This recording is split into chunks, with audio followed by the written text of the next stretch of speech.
week 5. I think this is week 5. I really hope that's right, so I don't have to say that later. But week 5 of U Impact. This is part 3. We're going over the winners and losers. 10 Pokemon that we'll be going through. The first one being Alcremie, who had a nice nerf to its Dazzling Gleam. Ratio going down from 164% to 151%. Very small nerf there.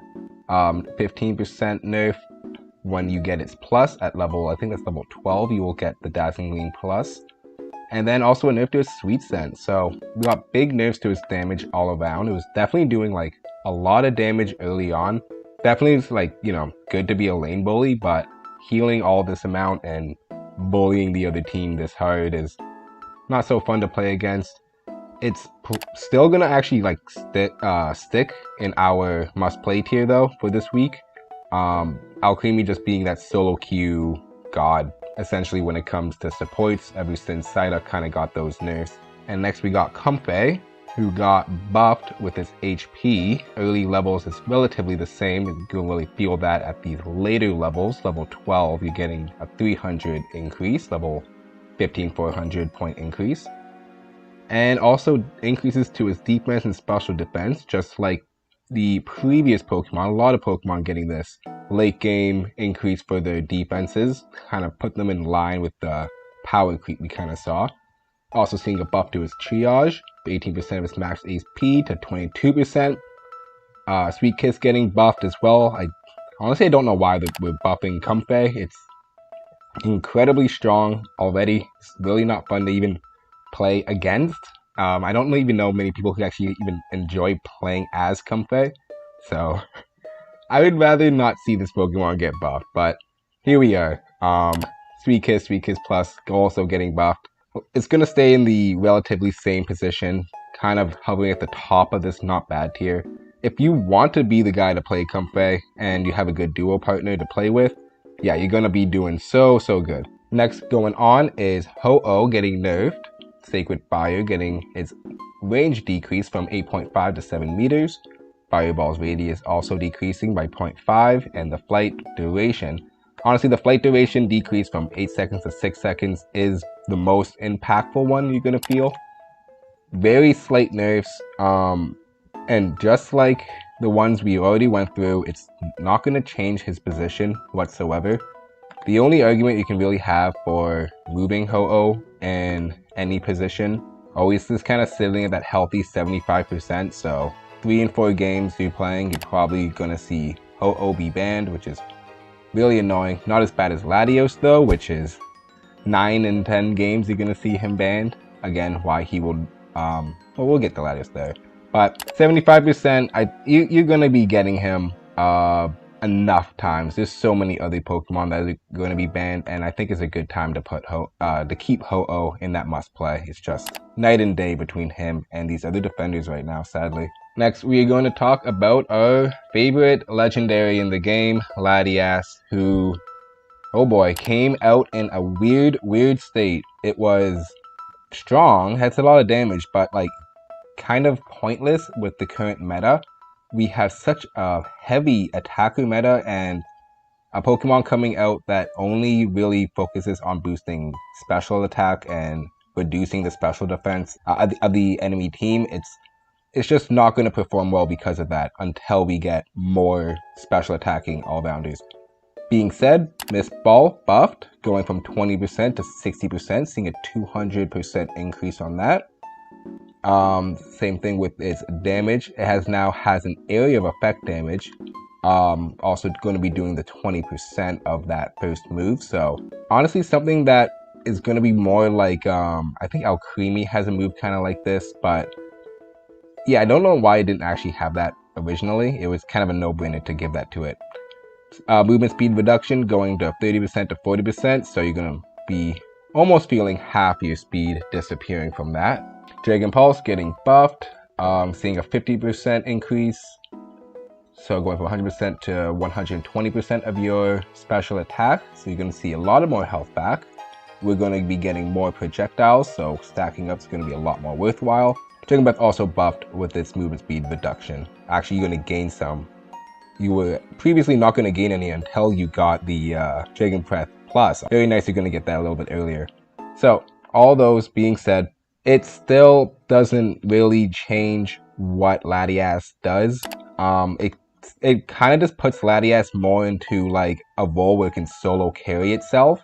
But again, being a support Pokemon, it's at the whim mostly for your whole team. And until we get some more special attacking all-rounders, or even more like meta special attackers right now, it's just gonna stay in this niche tier.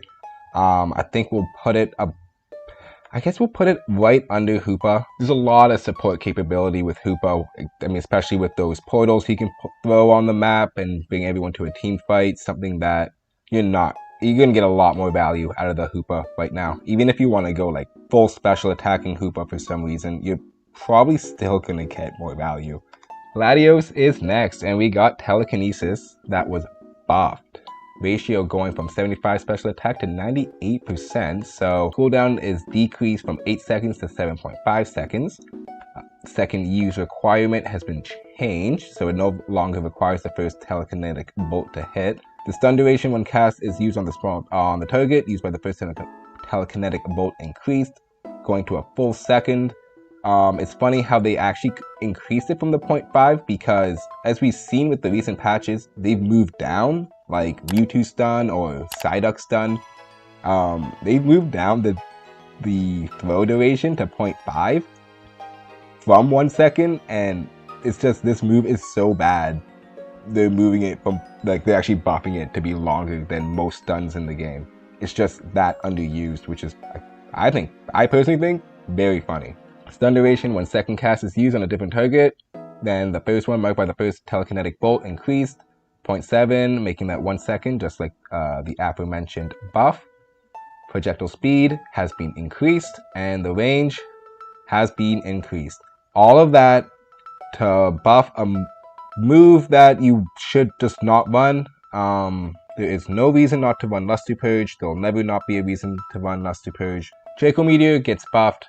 Very, very slight buff on its damage ratios, like a 10% buff right there. And Dragon Pulse getting nerfed, like even like 8% on this, 50% to 42%. They didn't really buff or nerf Latios, in my opinion. These are extremely tame. Most of it actually like buffs, and the only nerf is to its Dragon Pulse. The Dragon Pulse nerfs are barely anything. It's very, very conservative nerfs. Being said, also, Draco Meteor sucks. Don't go Draco Meteor, just go Dragon Pulse and Luster Purge. It is so broken.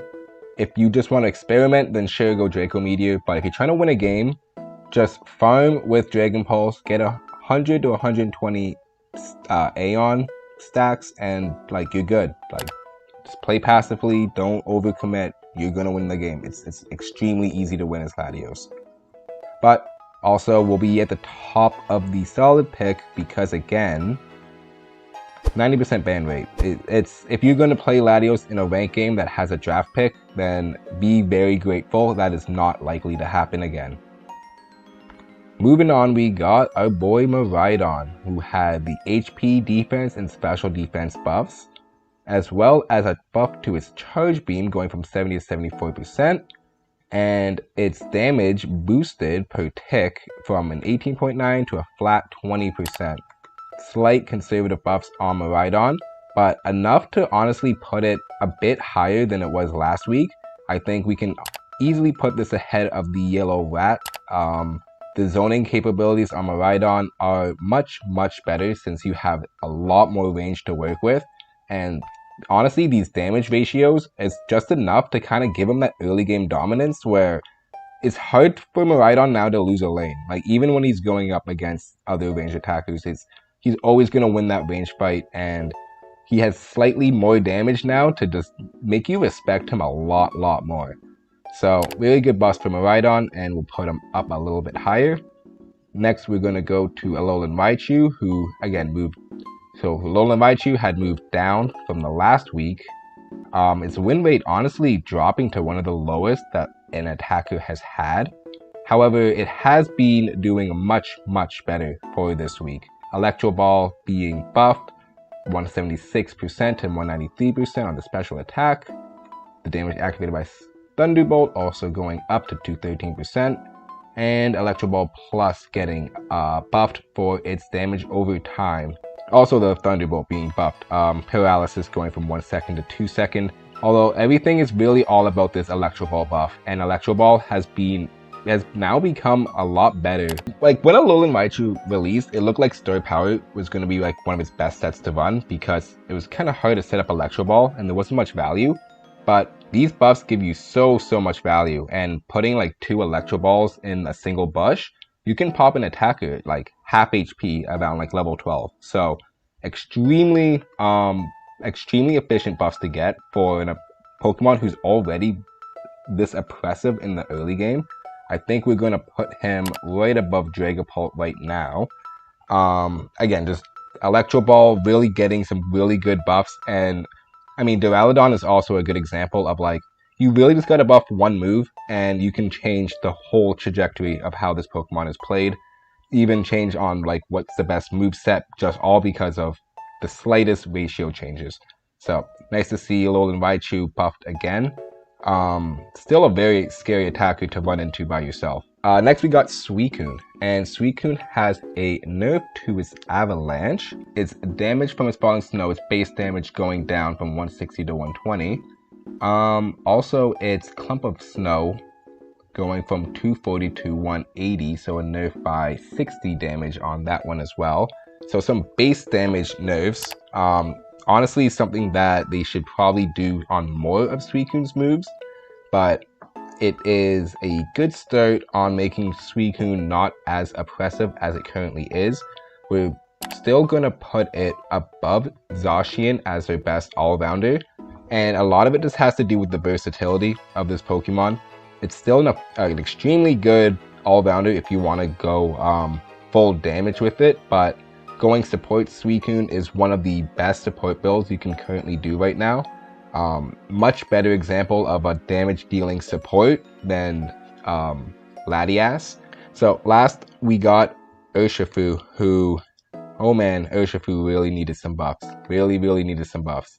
More so the Dark set needed a buff because there was not much of a reason to use it. The Water Style Bear is honestly a fairly strong set right now, but extremely underplayed. So I'd love to see some more Urshifus in our game, and these kinds of buffs are a great start, but we'll get into it right now. So Surging Strikes gets buffed 11 seconds to 10 seconds on the cooldown, so you can use it just a little bit faster. Liquidation getting a buff, its ratio going from 84% to 90%, as well as the base damage increasing by 20. Very small buffs on that as well. Not something you're going to be noticing too much, but could be enough to make you survive in that team fight during that Rayquaza fight. And on the Dark set, we have Wicked Blow getting buffed. The slowdown effect is going from 40% to 30%. I believe this is similar to what Slowpoke got with its Water Gun. It's when you're charging the Water Gun, you have a slowdown effect, and I believe it actually used to be 40% and is now also 30%. So putting that in line with that. Last is Throat Chop Plus, specifically. That's getting buffed with the cooldown reduction. When Wicked Blow hits, it's increased 30% remaining cooldown to 40% remaining cooldown. So, again, it's a good start. Very conservative. I would love to see some more buffs on the Dark set to kind of make it in its like more of a niche position on like more of a reason why to use Dark set like Ebon Fist Urshifu other than an actual speedster.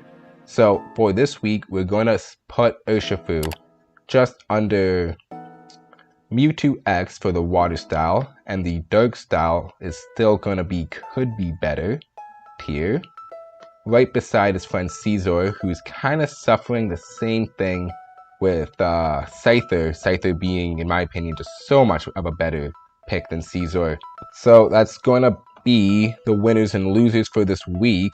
Winner is going to be Latios, that he skated through another Latios just got through another buff, another patch without getting nerfed, essentially. This is 2 patches now where Latios has had insane damage and clearly has been the most oppressive attacker in the game, but the nerfs just not really there. Ho-Oh also a close contender for that. Ho-Oh is so strong, and you're gonna see a lot of Ho-Ohs in our game until I guess maybe Vaporeon comes out and Vaporeon becomes the new meta defender in the game.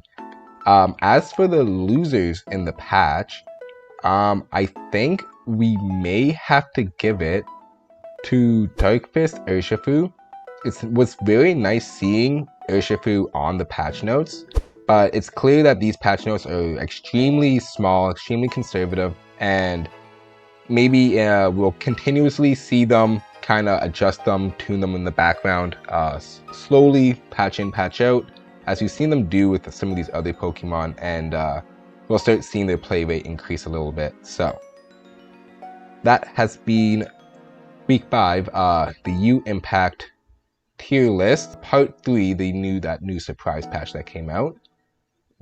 But we also had 2 items get changed. We got the Rescue Hood that had its shield and recovery increased at all levels, 17 at max level, and Drain Crown having its lifesteal percentage going to 13% to 15% at that level 20.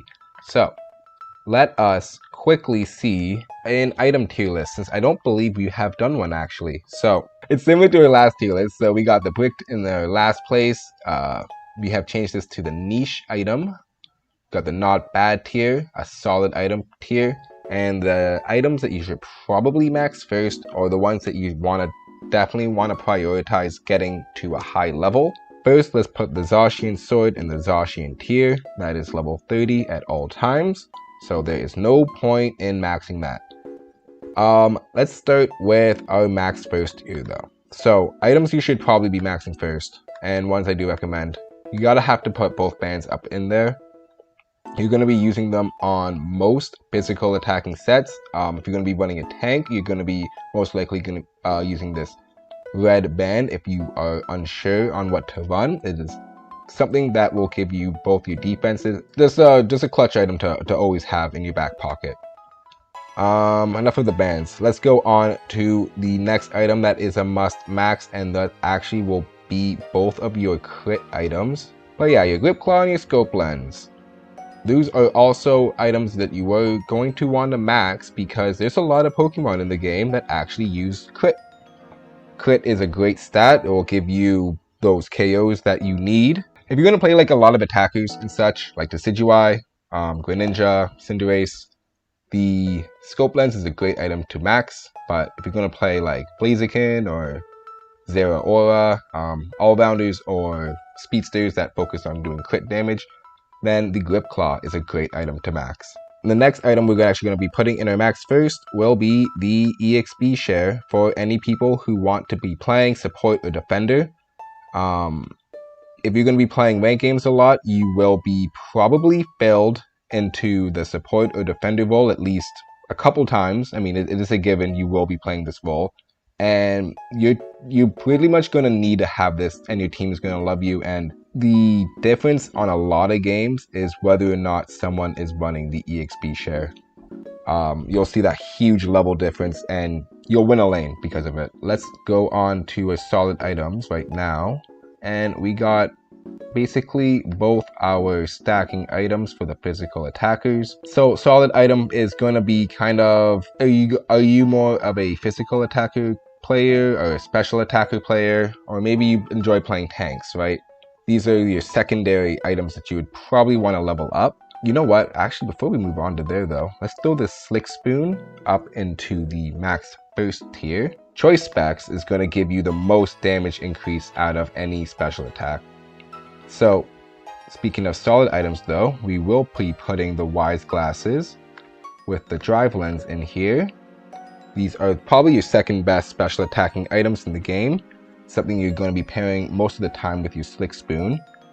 Next, we're going to put the Buddy Barrier with the Energy Amplifier. Some support, more support heavy items. Buddy Barrier is something you're going to be running with Pokemon with shields, and the Energy Amplifier is for those cooldowns.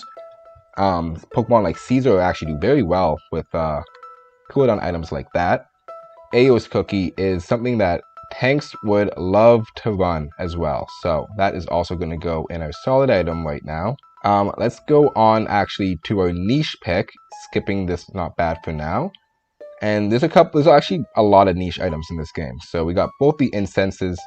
It's going to be dependent on if someone on your team is running one or not. A lot of the times you can actually rely on like a Charizard on your team using it, but they are good niche items to get up if you really want to.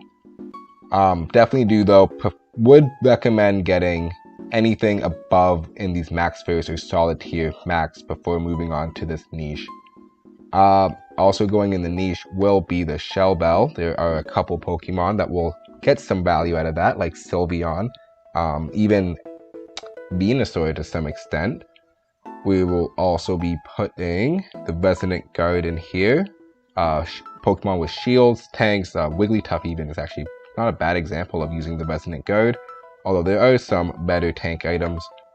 We have the Floatstone for Decidueye, junglers who want to get around the map very quickly, like Meowscarada. Talonflame also. Not bad items to run on them if you want that extra attack speed. We will put Assault Vest in here as well. It used to be a lot better. It used to be one of those must-use items, but it slowly got nerfed over the years, so it's become more of a niche pick. Support Suicune would love to run an Assault Vest. Giga Dance Venusaur is also another good example, but not too many Pokemon who would prefer to run that. And I think that's most of them. I guess we can put the Score Shield on there too. Say if you're playing like Sableye or Dodrio, can somehow coordinate like we saw in Worlds, like everybody running Score Shield to get a bunch of points at the end of the game. That could be a strategy, but not something that you're going to be running in most games. And I think we can go over now to our not bad. And we're going to be putting the special attacking specs in the not bad as opposed to the attacking, the attack weight. A lot more Pokemon are going to get value out of that attack weight. It's easier for these guys to get those stacks going since the all-rounders are usually the physical attacking Pokemon. A lot of the special attacking Pokemon currently are ranged attackers who are very squishy. So it's honestly a bit difficult trying to get these the score stacks off, and easier to get the KO stacks off most of the time. So we're going to be putting it in the not bad because of that. We also have the Rapid Fire Scarf. Honestly, I think actually we'll put the Rapid Fire Scarf in the niche position. It is very, very good on Pokemon like Dragapult, Duraludon.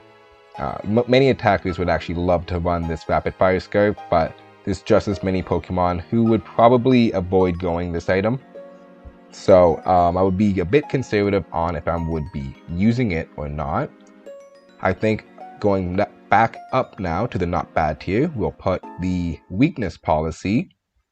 Again, it used to be a very solid item, but has gotten nerfed over the years. And there has just been more value on giving your defense up, or even just straight up stacking with the Ao's Cookie instead of running the Weakness Policy now. I think we can actually start filling out this Bricked position a little bit now. First one we're going to be putting on there is going to be the Rocky Helmet. Had a buff recently. There are, you may come across some Rocky Helmet builds once or twice, but it is something that you should probably be maxing last. You're not going to be getting much of any value out of it than you would have out of all of these other items. And if you're going to be using Rocky Helmet kind of playstyle Pokemon, it's extremely, extremely niche. It's like, what? Snorlax, maybe, like Flaillax could maybe run it, but it's even then, there's better items. Leftovers also going into there. If you're going to be a tank, we got better items and even built-in recovery on a lot of these tanks already, so a bit redundant using the leftovers in that regard.